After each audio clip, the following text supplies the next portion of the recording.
Гадаад харилцааны яамны төрийн байгууллагуудаас анх удаа дэргэдэд цэцэрлэг байгуулж залуу албаагчдынхаа нийгмийн томоохон асуудлын нэгийг шийдвэрлэлээ. Тус яам дэргэдэд 75 хүүхдийн цэцэрлэг байгуулж өнөөдөр хүүхдүүдээ хүлээн авсан байна. Хүүхэд бүр цэцэрлэгт хөтөлбөрийн хүрээнд засгийн газрын 8 дугаар сарын 17-ны өдрийн уралдаанаас гадаад харилцааны яамд хүүхдийн цэцэрлэг байгуулах шийдвэр гарсан. Тус шийдвэрийн дагуу гадаад харилцааны яам СМ-ийн бэлтгэл авалт байрлаж байсан байраа мэргэжлийн аль ерхий газар, нийслэлийн боловсролын газраас өгсөн зааварчилгаанууд дагуу стандартад нийцүүлэн завсарлаж 3 анги бүхэд 75 хүүхдийн цэцэрлэг болгон тохижуулжээ.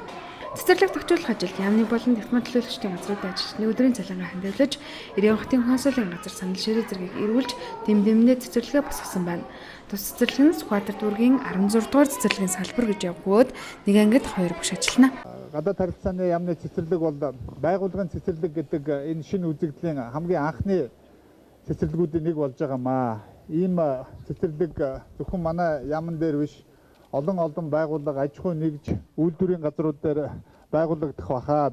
Гадаад хэргийн яам маань бол энэ байгууллагын цэцэрлэгээрээ бол энэ улсдаа анхны түүчээ болж байгаагаараа бахархууштай тэмдэглэвчтэй үйл явдал болж цаашдаа манай харьяа байгаа улсын клиникийн 1-р эмнэлэг болон эрүүл мэнд шинжилгээ ухааны их сургуулиудыг бас энэний араас түүчилээсэй гэж хүсэж байна. Манай хүүхд энэ жил анх удаа цэцэрлэгт хамрагдаж байна. Тэгээд яг анх хамрагдж байгаа хүүхдийн хувьд нөгөө суглаанд хамруулад тэгээд дүүргийнхаа хараалын цэцэрлэгт орох хэсэг нь бас асуудалтай байсан. Тэгээд яг төрийн албан агчийн хувьд бол нөгөө нийгмийн ард хүүхдийн сургууль цэцэрлэгийн асуудал бол маш чухал байдаг. Тэгээд энэ гадаад харилцааны яамны цэцэрлэг ингэж байгуулагдж байгаа нь бол бидний хувьд бол нийгмийн асуудлыг маш том шийдвэрлэж байгаа юм төвшөлтэй зүйл болж байгаа. Биднэрт бол ажилдаа бүрэн орох ар гэрдээ санаа зовох зүйлгүй болох юм сайхан боломж нэгж байгаад их баяртай байна. Нодлон суглаанд оролцоод цэцэрлэггүй байсан. Тэгээд энэ жилээс ингээд анх цэцэрлэгт ороод цэцэрлэгтээ олж байгаадаа их баяртай. Одоо ингээд ажилтайгаа их ойрхон өглөө ажилдаа ирэхдээ хүүхдээ өгчнө.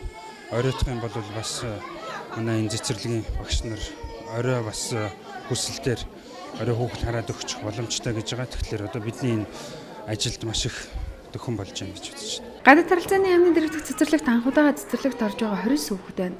Өнгөрсөн жил цэцэрлэгт орохоор бүртгүүлсэн ч суглаанаас гадуурлагдсан хүүхдүүд олоо.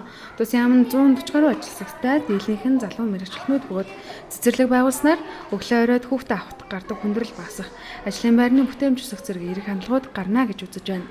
Залуу гэр бүлийг дэмжсэн ажлын хэлтэй орчин бүрдүүлэх зорилгоор Орос улбан улс, Казахстан, Америкийн нэгдсэн улс, Австрали зэрэг улсын төрийн байгууллагын дэргэд төрийн албан агчдын хүүхдэд зориулсан цэцэрлэг ажилтдаг олон улсын жишээ байдаг юм а.